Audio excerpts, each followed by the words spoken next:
Good morning, geographers. Right, we are 2 down. There is 1 to go, and it's that paper 3 on the 8th of June. Paper 2 didn't sound so bad. 2 local and contrasting place case study questions, though. No, not a fan of that. But we've got to move on. Otherwise, paper I thought was okay. Now, let's be completely honest for a second. Paper 3 hits a bit different. It's a completely unique beast compared to papers 1 and 2. It's usually the paper that you've had the least amount of dedicated teaching time for. Or maybe you weren't formally taught it at all. And that's because your teachers were working overtime just to fit in the content that was required for papers 1 and 2. The geography spec is enormous. It's not their fault. But here's the good news. Paper 3 is fundamentally a skills paper. And these are high-yielding skills that actually you can pick up very quickly, right in time for that exam on June the 8th. So what I'm going to be doing today is breaking that down for you. So what are the examiners specifically looking for in paper 3 across those assessment objectives? AO1, AO2, and AO3. This last one, the ultimate skill that you've got to nail if you want to unlock those top tier marks. Let's get into it. Okay, we'll start out with all-important AO1 competency. Now, AO1 has been a persistent part of your geography revision so far. This is your classic textbook knowledge, the stuff that you've been taught throughout the 2 years that you've been studying A-level geography. It's the stuff that you make those endless stacks of flashcards about. But where students often trip up is understanding how to use AO1 or how to evidence higher level AO1 competencies in paper 3. In this exam, you gain maximum AO1 credit for bringing in the additional knowledge that is not contained in the resource pack. The examiners don't just want you to regurgitate absolutely everything that you see. Obviously, they want you to engage with that data pack. But if you're aiming for level 3, in your 8 markers and level 4 in your 18 and your 24s, they want you to see that you can bring in all of those elements of the taught course and almost relate them to what you see in front of you, bringing in that additional knowledge that further supports any of the arguments or analyses that you're making. So let me show you exactly what I mean.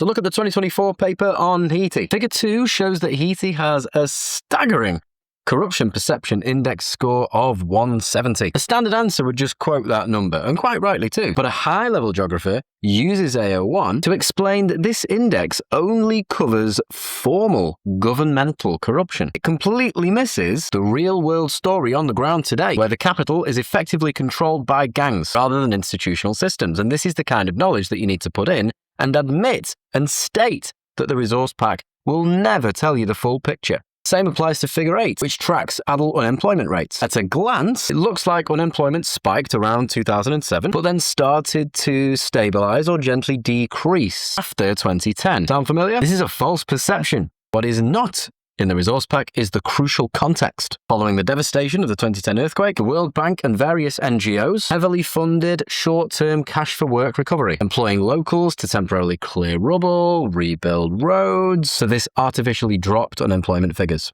But this was in the short term. It did nothing for that long-term structural change. So if you bring that up in something like the question 6, which is the 24 marker, evaluating whether international action is needed to build a sustainable economy, you show the examiner the absolute elite content. Sure, international aid provides some form of recovery and immediate relief, but it often creates a toxic and longer-term dependency cycle rather than real sustainability, and we can bring in that kind of core periphery dependency theory. Which brings me on to my next point about AO1. It's not just about bringing in your key facts and your figures and your case study knowledge. The examiners explicitly want you to anchor the data to the core theories that you've learned across the specification. You should be constantly scanning the data pack to find those hooks for things like core periphery model, where we see global wealth distribution and disparities, and that idea that the periphery remains dependent on the core, and that the core will maintain that core periphery cycle, keep them dependent on them. Rosto's modernization theory, traditional societies and all the stages in between until we get to high mass consumption, explaining that whole government reinvestment into education and healthcare to strengthen the workforce further. Environmental determinism, how physical hazards and anything physical geography related can dictate development limits, and things like the demographic transition model, tracking birth, death and fertility rates as an economy develops, and many more. And these models are relevant to every single resource pack that Edexcel designs. You just have to see where they fit and deploy them accordingly. So that's your core AO1. Okay, next up is AO2, something we're very, very familiar with. Huge weight in paper 3, just like it does in paper 1 and paper 2, because it's all about judgment. So let's be real. Most of your final A-level grade itself is judged by the way that you, well, judge.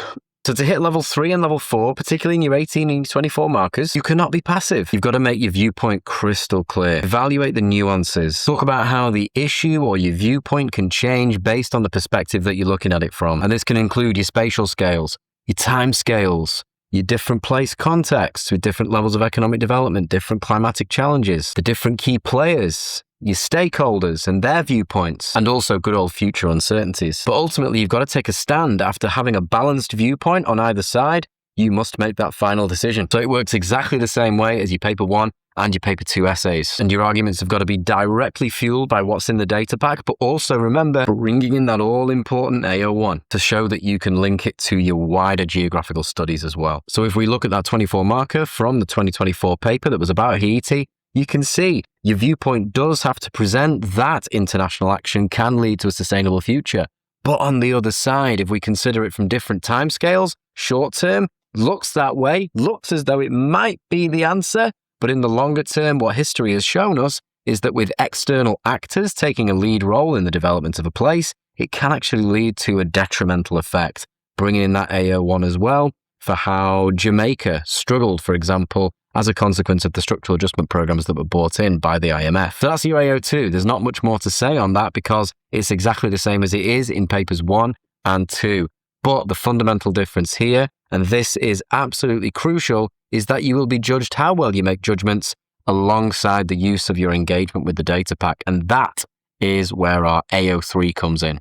So AO3, this is your absolute golden skill for paper 3. It's how you interact with, manipulate, and critique the data provided. To hit top marks, you've got to show 5 distinct competencies within this AO3 assessment objective. So let's break them down, and I'm going to bring in as much past paper evidence as I can for how these competencies can be used. First up, spotting your basic trends. So can you accurately identify basic trends, patterns, differences, relationships? Can you see what's high, what's low, what's the highest, what's the lowest? And can you explicitly quote the figures that actually demonstrate this as your foundational evidence for broader arguments that you might make, whether it be in your 8-marker analyze questions or in your longer 18 and 24 mark questions? You've got to show the ability to identify that right there could be a piece of evidence for your argument, and you quite simply quote it. That's it.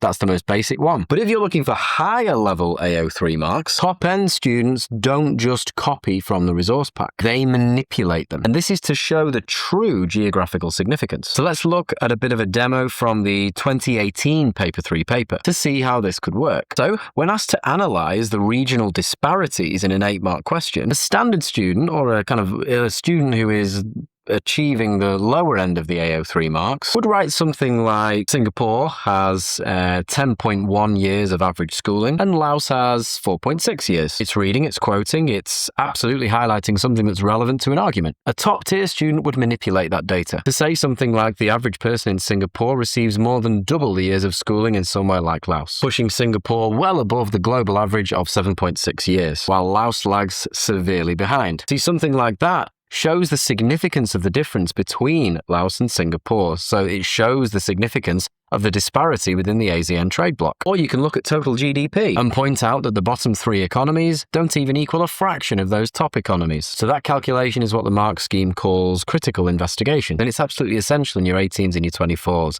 The examiners want to see, can you take that raw data and manipulate it and remold it into something that's more useful for you to make an argument with? Third skill, you've got to synthesize. And what this can mean is that you connect different data sets together. So if we stick with the 2018 paper here, you can demonstrate that there's a direct correlation between 2 things that are seen in different points in the data pack. So it might be that we look at the size of a nation's economy in terms of their GDP, its GDP per capita as well, and its broader social performance with metrics like education and life expectancy. Again, we can see this in the data pack. So if we look at the GDP figures here for Laos and Singapore, we show the correlation when we move from figure 1 to figure 2. And then if you seamlessly synthesize this with your AO1 knowledge, now we're combining skills here by stating that this alignment perfectly corroborates Rostow's modernization theory or exemplifies a perfect domestic positive multiplier effect, you've completely won over the examiner, because not only have you synthesized the data set, what you've also done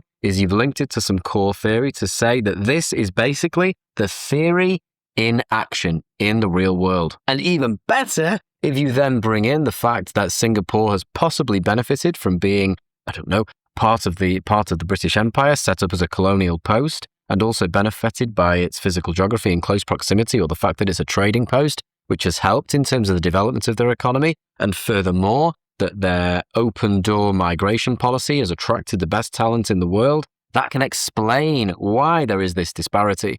So it's not just sometimes about pointing these things out, it's about linking it to theory, and not just that theory in the data pack, it's also outside wider knowledge. So it's combining, isn't it? We're combining that AO3 skill and we're combining that AO1 skill. And this is what the examiner is looking for you to do. Number 4, we are hunting for those anomalies. So while establishing a general trend and relationship is great, the real marks come from when you point out where the data set doesn't necessarily correlate with your analysis. It's where you're finding those data points that buck the trend. So if we look back at figure 2 from the 2018 paper, we can focus in on the Philippines and their radar chart for education. So if we look back at this figure, the general trend that we've already established is that weaker institutional governance correlates really heavily with fewer years of schooling. And that's the case in most of our ASEAN nations. However, the Philippines completely bucks this trend. Despite a lower governance and rule of law score of 34.7, its years of schooling actually sit at quite an impressive 8.9. And this is well above the global average. Why? Again,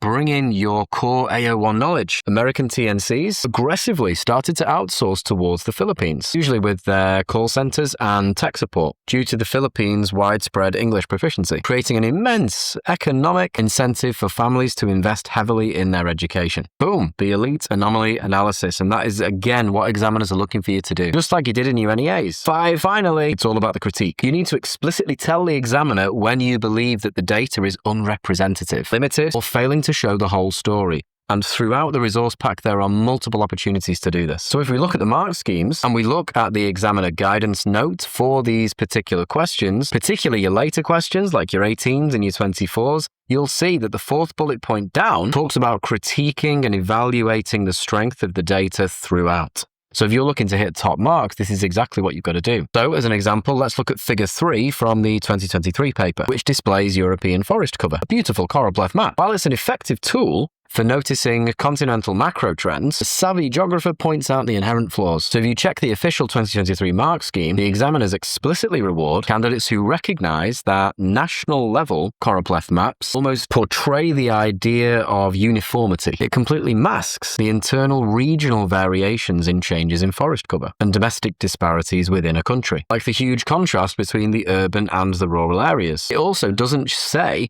it doesn't display any changes over time. It doesn't show the rates of these changes over time. So again, limited in its ability to show you the full story. And showing that you recognize these data limitations is a specific bullet point, as we've already seen.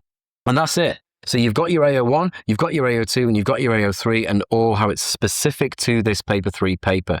And it's a skill, guys. You've just got to practice it. But if all of this feels a little bit overwhelming right now, and you're wondering how on earth you're going to master these skills in time for the 8th of June, whether it be data manipulation, whether it be synthesis, whether it be evaluation specifically within the paper 3, do not stress. I've completely got you covered. Starting this Monday, the 25th of May, I'm running a highly targeted 8-session Grade Accelerator Intensive for Paper 3, specifically for the Paper 3. We meet live 9 a.m. and that will be Monday to Thursday next week. Every single session is fully guided and recorded for playback if you ever can't make a session. And it comes with a complete set of resources sent straight to your inbox after the session so that you can continue to practice the skills that we engage with in the session. Plus, huge bonus for this year, everyone who signs up also gets access to my AI Geography Maths Coach. And what it's specifically designed to do is present you with different chi-squared, Spearman's rank, interquartile range, all of those statistical test kind of calculations that are needed in that first 4 marker. In addition to this, it's also designed to give you those follow-up 4 markers where you have to make observations or explain why the reliability could be questioned in that particular calculation that you've just done. You know those first 4 markers that basically you have to just kind of get out of the way before you get into the nuts and bolts of the paper 3? It allows you to practice as many of those as possible between now and the 8th without having to hunt for them in the papers. And let's face it, if you're doing past paper ones, they're not going to be the ones that are coming up next. Okay, so this gives you new, fresh questions in an AI way. So if paper 3 is currently your weak spot and you need a really good performance in this final paper 3 exam to maybe secure a university place, or maybe paper 1 or paper 2 didn't go quite to plan, then click the link in my bio to grab your spot. It's $39.99 for 8 sessions, so let's secure that grade together and I will see you Monday morning. Let's finish this Geography A-level on a high.